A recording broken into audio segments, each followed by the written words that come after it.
হোজাই আৰক্ষীৰ জালত বন বিষয়া ধ্যানজ্যোতি হাজৰিকা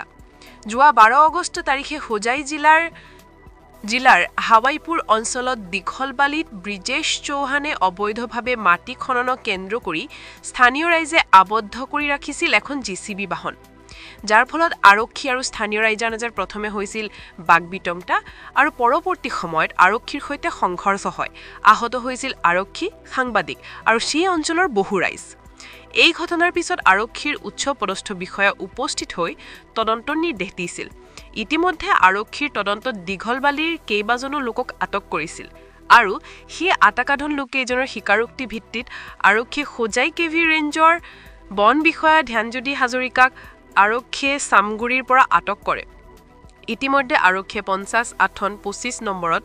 গোচৰ সন্নিবিষ্ট কৰি 329-3 পৰা 303 2 324-45 305ৰ অধীনত শ্ৰীমন্ত শংকৰদেৱ নগৰ আদালতত প্ৰেৰণ কৰে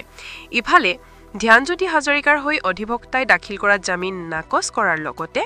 2 দিনৰ আৰক্ষীৰ জিম্মালৈ প্ৰেৰণ কৰে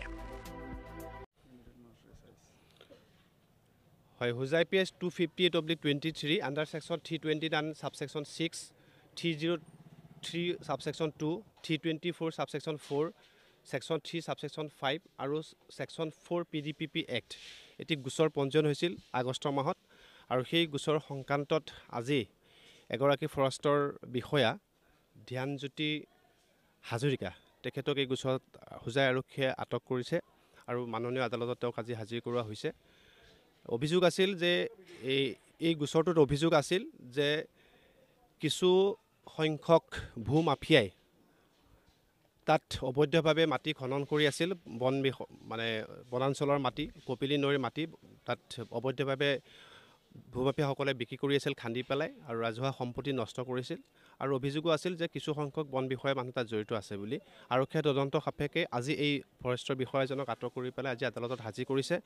আৰু দুদিন পুলিচৰ জিম্মাত আৰক্ষীয়ে বিচাৰিছিল আৰু মাননীয় আদালতে সেই আবেদন মঞ্জুৰ কৰি পেলাই দুদিনৰ পুলিচ জিম্মাত দিয়া হৈছে আৰু তেওঁৰ হৈ যি জামিনৰ দৰখাস্ত আবেদন দাখিল কৰিছিল সেই জামিনৰ আবেদনো খাৰিজ কৰা হৈছে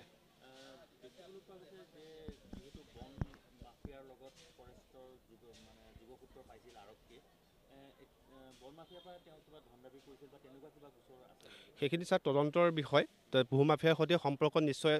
পাইছে কাৰণে আৰক্ষীয়ে গ্ৰেপ্তাৰ কৰিবলৈ সক্ষম হৈছে বা তথ্য পাইছে বা মাননীয় আদালতেও সেই তথ্যসমূহ বিশ্লেষণ কৰি সন্তুষ্ট হৈছে কাৰণে তেওঁৰ জামিনৰ আবেদন নাকচ কৰিছে আৰু দুদিনৰ পুলিচৰ জিম্মাত দিয়া হৈছে তেখেতে হোজাইত আছিলে হোজাই কেবি ৰেঞ্জত আছিলে